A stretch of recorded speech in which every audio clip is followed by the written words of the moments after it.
Hollywood has countless legends, but true strength isn't about muscles. It's about the moment you stand alone, amidst contemptuous stares, amidst real danger, and you remain unwavering. These men are like warriors who have broken through every barrier. They've built their own unforgettable image step by step. Today, we count down 23 black men considered the toughest in Hollywood. Their on-set stories sound like gibberish, but are passed down through word of mouth like legends.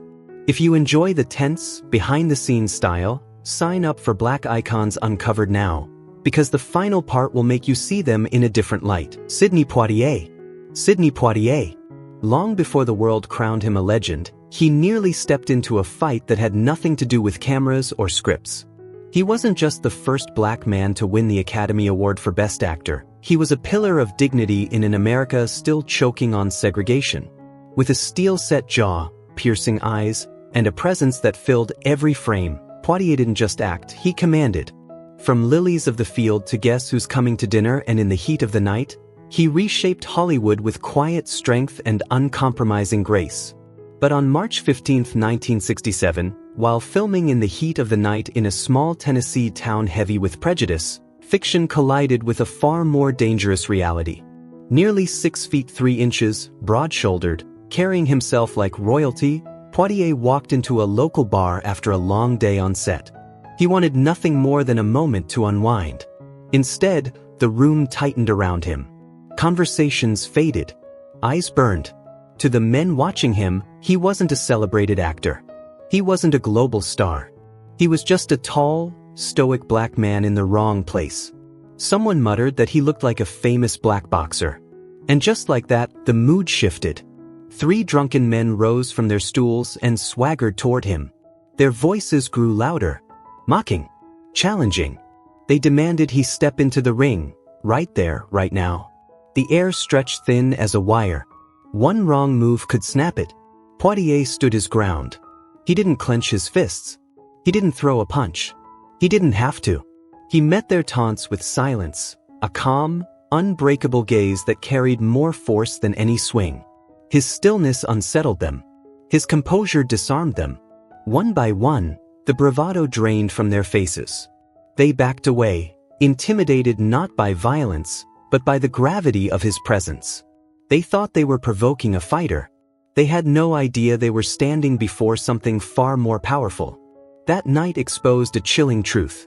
In that town, a black man could be beaten, humiliated, or worse, simply for walking into the wrong bar. If not for his imposing frame and commanding aura, the outcome might have been far darker. Few people tell this story. The film crew only whispered about the night Sidney Poitier almost became an unwilling boxer. And behind his unshakable exterior lived a quieter pain. Because even as a Hollywood superstar, celebrated across the world, Sidney Poitier could not outrun the prejudice etched into the color of his skin. Morgan Freeman. Just the name carries weight. On a sweltering day in Boston, during the filming of Glory, the 1989 epic honoring black soldiers of the Civil War, a moment unfolded that no script could have written. It wasn't a dramatic monologue or a sweeping battlefield scene. It was a push-up contest. And it would earn him a nickname no one forgot, Mr. Steel. By then, Freeman was already known for that commanding voice, that steady, unshakable gaze, that presence that feels carved from something timeless. From Driving Miss Daisy to The Shawshank Redemption, he had captivated audiences with depth and quiet power. But behind the calm demeanor lived something even more formidable. A body forged by military discipline and a will that simply refused to bend. That day, the heat was relentless. The cast had been marching for hours under the punishing sun. Boots heavy, uniforms drenched, faces drained. Yet Freeman stood upright, shirt soaked in sweat, posture unwavering, eyes sharp as steel. During lunch, the crew drifted to a park near the Charles River, desperate for shade and a breath of air. That's when a young supporting actor, eyeing Freeman's sculpted frame, jokingly issued a challenge, a push-up contest. It was meant to be playful. Freeman just smiled. Without hesitation, he dropped to the grass. 20. The counting slowed as the numbers climbed. The laughter faded. The air grew still. 30, 40, 50. No shaking arms. No strained groans. No dramatic finish. Just control. Precision. Power. The Challenger collapsed at 30, gasping for air. Freeman rose smoothly, brushed the grass from his hands, and gave a faint smile, as if he'd merely stretched. From that moment on, he wasn't just Morgan anymore. He was Mr. Steel. The nickname swept through the set like wildfire. Not because of the number 50, but because of how he carried it. The calm confidence. The effortless dominance. The quiet message, strength doesn't shout. No one saw him as the older guy after that. They saw discipline. Endurance. A man shaped by experience and tempered by resolve. It wasn't about winning a silly challenge. It was about turning an ordinary break into a legend. Danny Glover. Danny Glover. Nearly beaten to death for being too convincing on a hot afternoon in Los Angeles. By 1990, Glover was already a household name. Audiences loved him for explosive hits like Lethal Weapon and Predator 2. He wasn't just a powerhouse actor with commanding presence. He was a man of conviction, an activist whose intensity bled from the screen into real life. But on August 10, 1990, that same intensity almost cost him everything. During a break from filming a brutal scene in downtown LA, Glover stepped off the secured set and into a nearby alley to catch his breath. He was still in full costume as Lieutenant Mike Harrigan, a relentless, hot-headed cop who never backed down. The badge, the attitude, the fire in his eyes. It all looked real. Too real. Four young men emerged at the far end of the alley, hard stares, tighter fists. They blocked his path. They didn't see a movie star. They didn't see cameras or crew. They saw a cop, one who, in their minds, had crossed the wrong people earlier. They moved in to settle the score. In that suffocating moment, Glover didn't run. Built solid from his days as a college football player, he planted his feet. He didn't throw the first punch. He didn't escalate. Instead, he met their eyes, steady, unflinching, dodging wild swings while calmly insisting he was just an actor shooting a film. One fist came inches from his face. Glover raised a forearm like stone, blocking the blow, a low growl rumbling from his chest, not fear, but warning. Seconds later, crew members rushed in and pulled the attackers away. Back on set, Glover brushed it off with a laugh, turning it into a story for the cast and crew. But the laughter never quite reached his eyes. Because that day, Danny Glover learned something chilling. When you disappear completely into a role, the line between fiction and reality can vanish just as fast. And sometimes, that line is razor thin. Eddie Murphy. He ran so fast he left the camera car behind, and nearly gave the entire Beverly Hills Cop crew a heart attack. They used to call him Hollywood's laughter machine. But Murphy was never just a comedian. When he stepped into the lead role of Beverly Hills Cop, he didn't just bring jokes, he brought impact. Swagger. Electricity. He wasn't just funny. He was force. And by the mid-80s, that force had turned him into one of the most magnetic stars in America.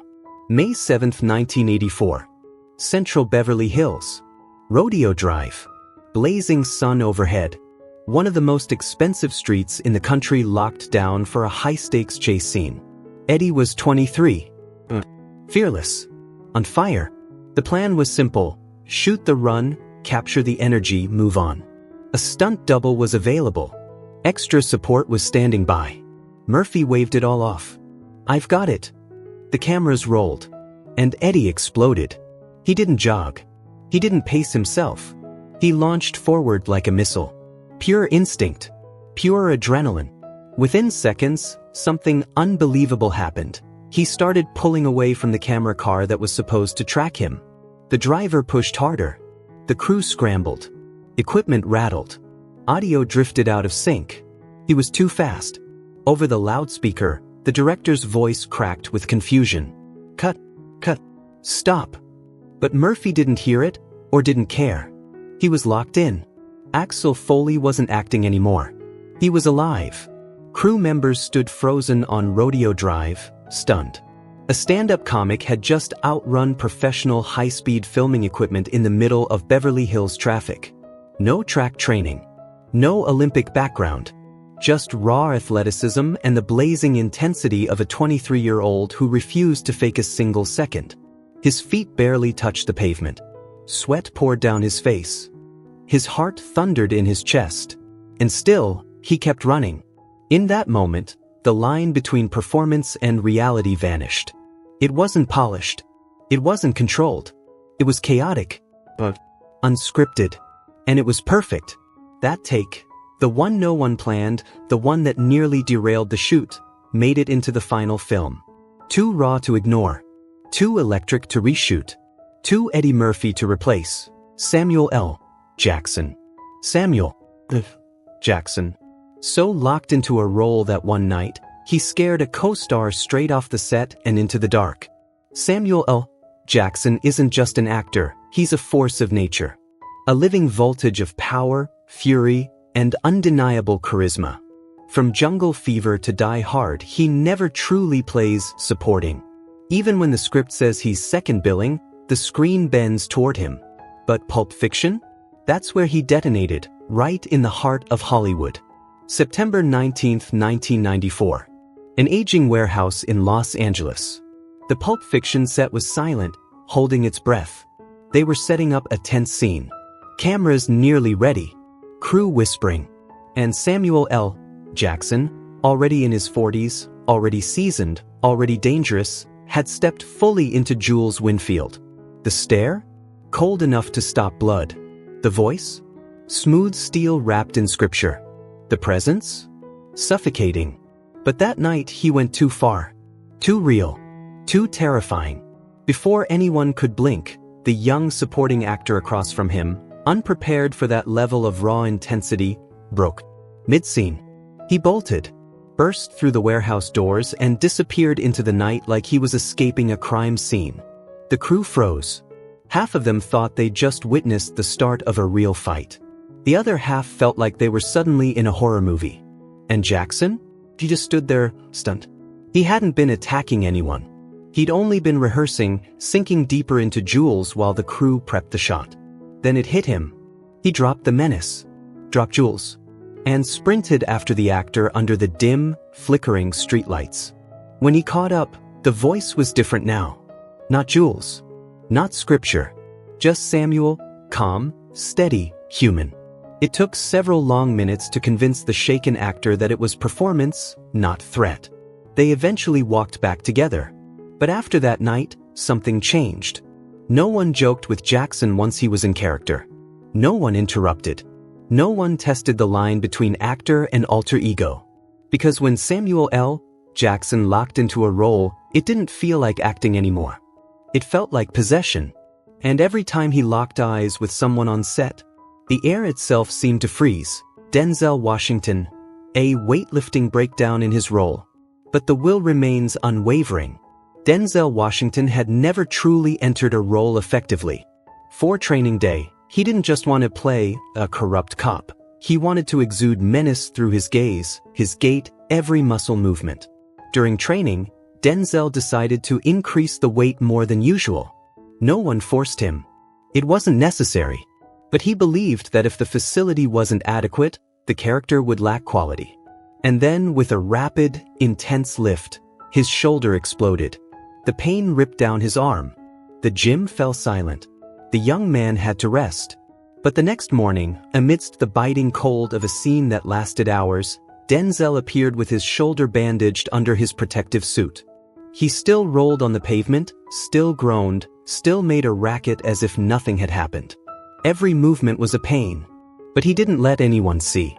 The Oscar win wasn't dictated by the forum. It came from a choice. Enduring pain to embrace material gain. For Denzel, toughness isn't about not getting hurt. It's about getting hurt and still moving forward.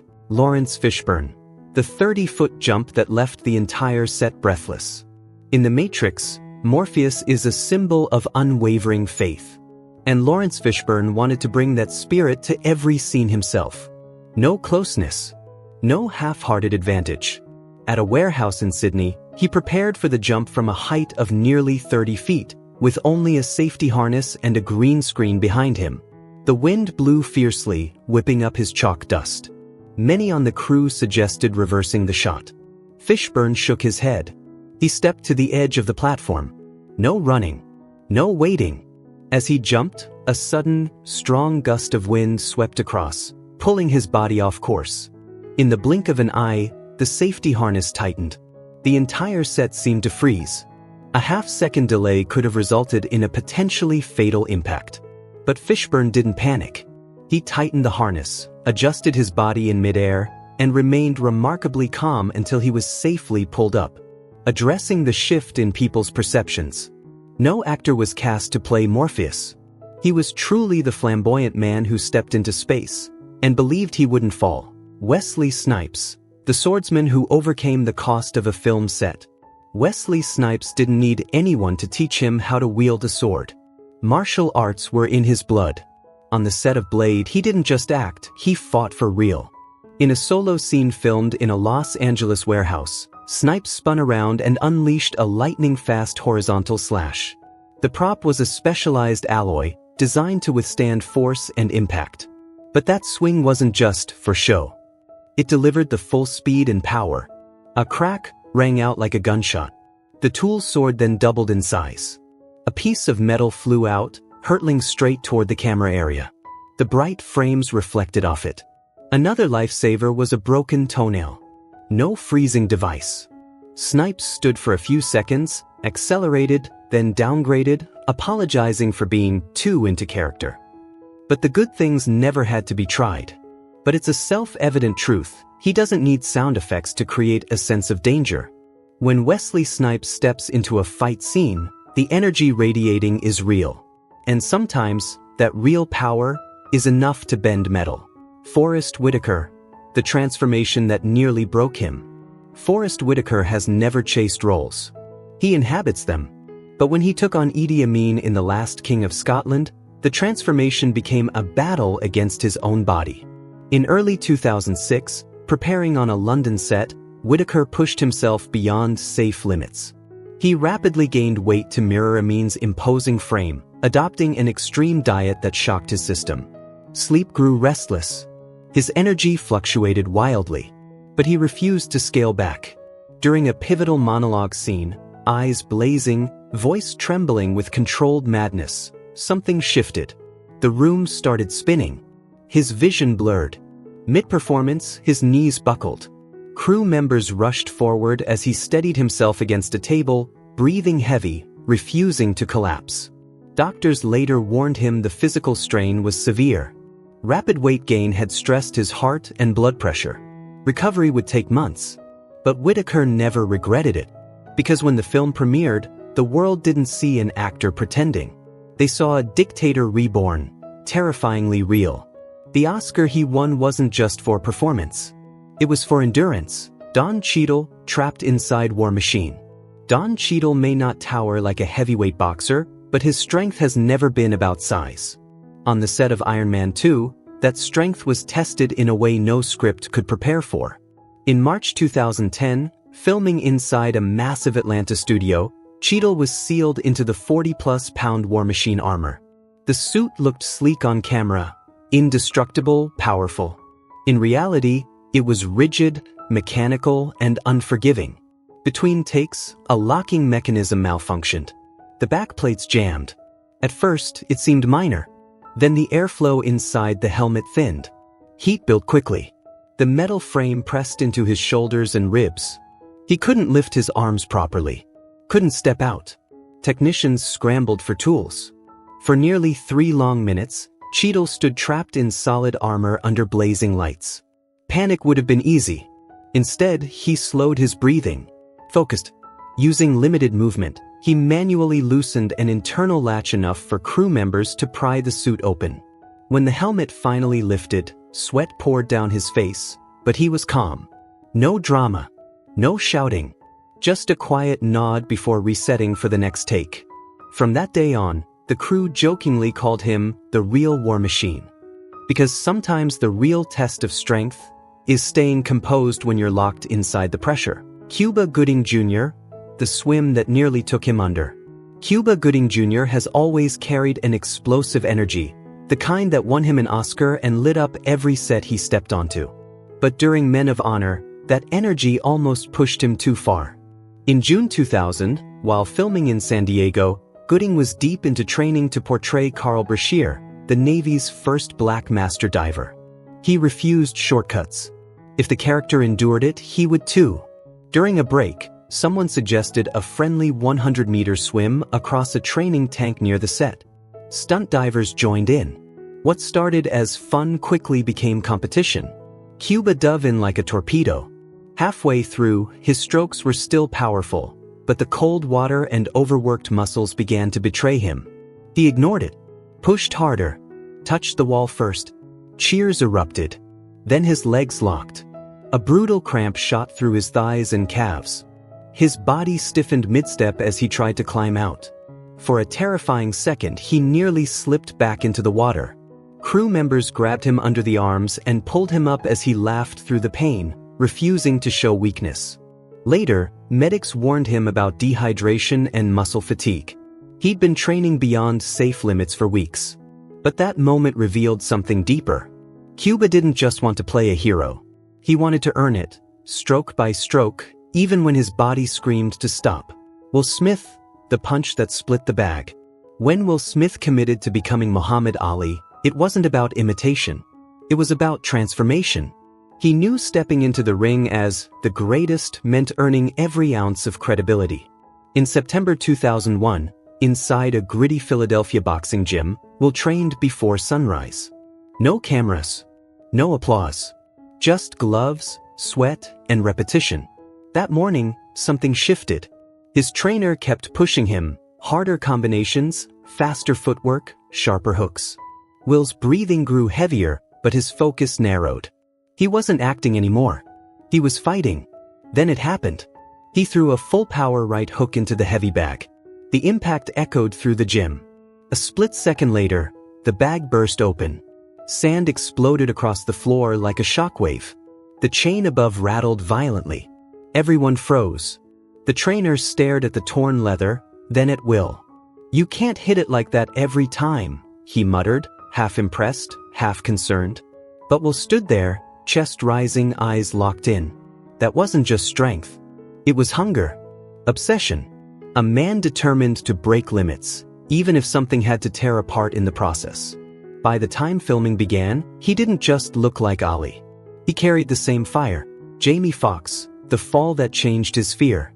Jamie Foxx has always been fearless on camera.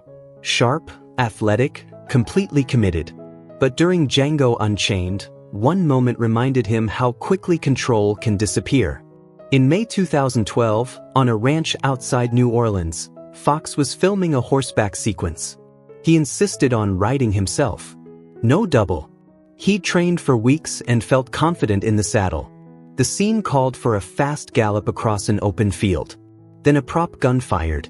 The horse jolted violently. In seconds, the calm run turned chaotic. The animal reared and twisted, hooves cutting the air. Foxx lost balance and was thrown sideways, nearly flipping under the horse's body. Gasps erupted from the crew. But instead of letting go completely, Foxx clung to the reins with raw instinct, his boots scraping the dirt before he hit the ground hard on his shoulder. For a few seconds, he didn't move. Medics rushed in. Cameras shut down. The set went silent. He escaped with bruises, nothing broken, but the shock stayed with him. Later, he admitted that moment haunted him. Not the pain, the helplessness. Jamie Foxx still does demanding roles. But that fall taught him something even tougher than bravery. Real strength isn't pretending you're invincible. It's knowing when you came close and getting back up anyway. Chris Tucker, the sprint that stopped the cameras. Chris Tucker is known for his lightning-fast mouth, but on the Rush Hour set, it was his legs that shocked everyone. In late 1998, filming a chase scene through the crowded streets of Hong Kong, Tucker insisted on running the sequence himself. Jackie Chan was beside him, cameras mounted on a tracking vehicle close behind. The director yelled, "Action!" Tucker took off. At first, it felt controlled, scripted speed, measured pacing. Then adrenaline kicked in. The noise of the crowd faded. He leaned forward and exploded into a full sprint. The camera car struggled to match him. Within seconds, he'd outrun the tracking vehicle. The frame lost him. The assistant director screamed through a megaphone for him to slow down, but Tucker was locked in, laughing as he flew past stunned pedestrians. They had to reset the entire shot. Crew members couldn't believe it. This wasn't a trained sprinter. This was a comedian outrunning professional camera rigs through a live city block. When he jogged back, grinning, someone joked, "Man, you trying out for the Olympics?" Tucker just laughed. But that chaotic take made it into the final cut, raw, slightly off balance, real. Because sometimes, the best action moment isn't rehearsed. It's pure instinct, moving faster than anyone expected. Idris Elba, the platform that wouldn't stay still. Idris Elba carries a presence that feels immovable. Broad shoulders, calm eyes, a voice that commands silence.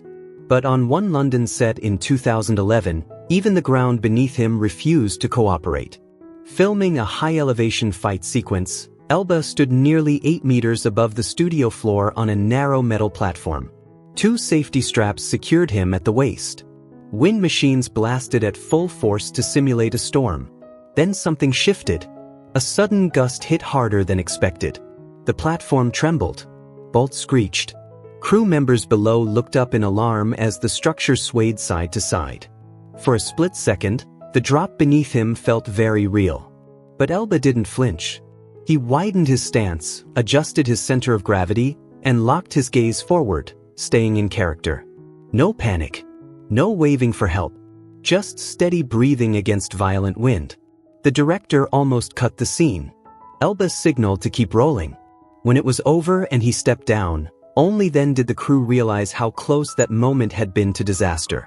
Strength isn't always about fighting. Sometimes, it's about standing perfectly still when everything around you is shaking. Terrence Howard, the lift that cost him more than pain. Before the armor changed hands, Terrence Howard was the original war machine in Iron Man. Determined to prove he belonged in a blockbuster world of explosions and steel, he pushed himself hard on set. In early 2008, during rehearsals for a physically demanding sequence, Howard insisted on handling a heavy mechanical prop himself.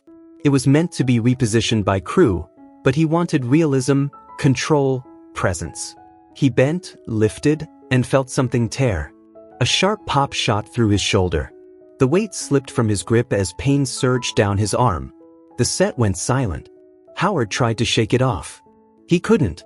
Medics confirmed it, a serious shoulder injury. He was rushed to the hospital and sidelined for weeks. Physically, he recovered. But the timing couldn't have been worse.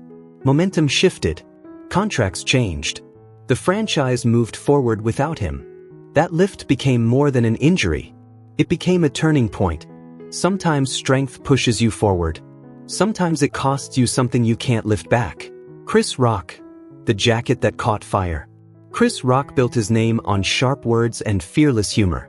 But on the set of Lethal Weapon 4 in 1998, it wasn't a punchline that nearly burned him, it was actual fire.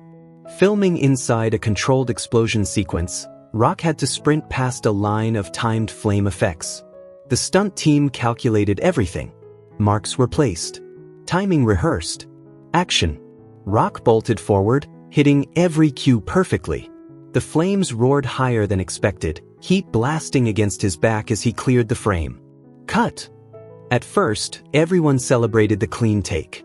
Then someone shouted. The back of Rock's jacket was still burning. A thin orange line crawled up the fabric, eating through it before a crew member rushed in and smothered it with a fire blanket. Half the jacket had already melted away. Rock stood there wide-eyed, then burst into laughter, joking that the fire wanted a cameo. But later, he admitted how close it had been. 1 second slower and those flames wouldn't have just touched cloth. They would have reached skin. Comedy made him famous. But that day proved something else. Even the funniest man in the room sometimes walks through fire and doesn't break stride. Ving Rhames, the strength that brought the set down. Ving Rhames doesn't need to raise his voice to dominate a scene. His presence alone fills the frame. But on the Con Air set in 1997, that presence came with unexpected consequences. Filming inside a tightly constructed airplane mock-up, Rhames was locked into a brutal fight sequence. The space was cramped. The walls were reinforced, but not built for full-force collisions. During one take, he drove his shoulder into a section of the cabin wall as scripted. Only it wasn't supposed to move. The panel cracked, then collapsed. Metal framing buckled, debris falling as crew members scrambled backward. One technician suffered a minor hand injury in the chaos. Rames immediately broke character and rushed to help, lifting debris away himself. The shoot paused while safety teams inspected the structure. Later, someone joked the set should have been built Rames-proof. But the moment carried weight. Because real strength isn't just about power. It's about knowing how much of it you're carrying and learning when to hold it back. LL Cool J, the lift that silenced the room. LL Cool J has always blended music swagger with action star muscle. But on the SWAT set in 2003, he reminded everyone his physique wasn't for show.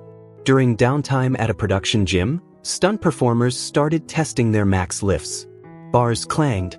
Grunts filled the air. LL stepped up quietly. While others struggled with 220 pounds, he loaded 265 onto the bar. No speech. No hype. He lifted it clean. Locked it out. Racked it. The room went silent for a second before erupting.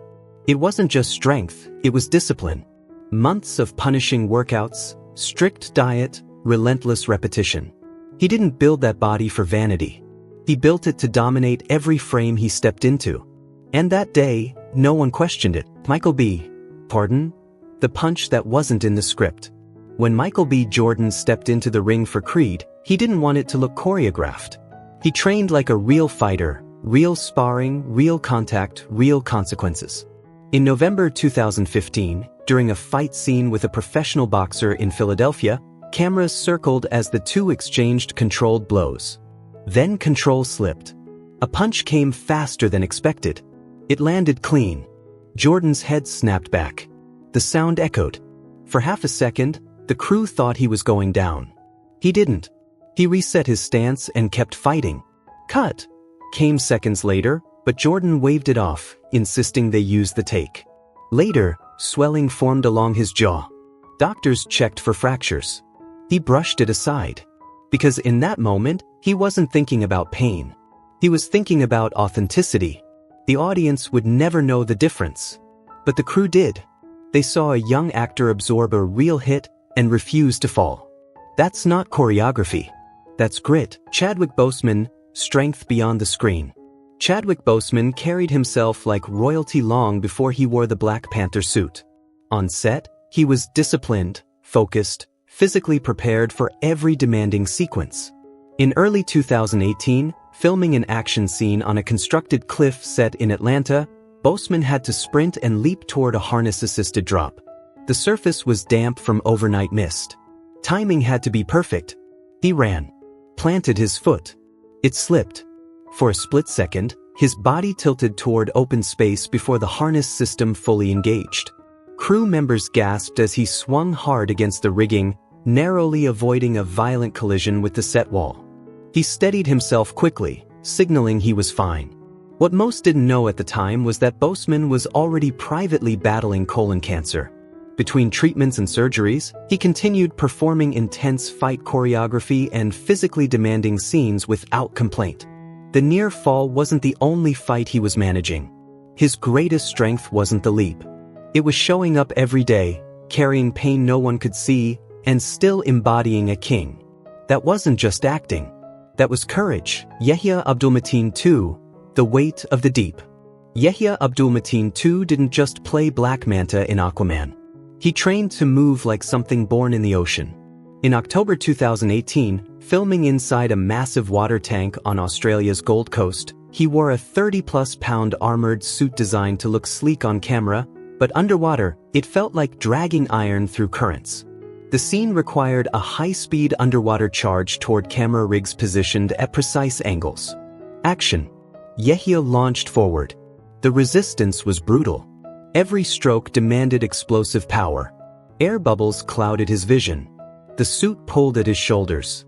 Then something unexpected happened. He accelerated faster than planned.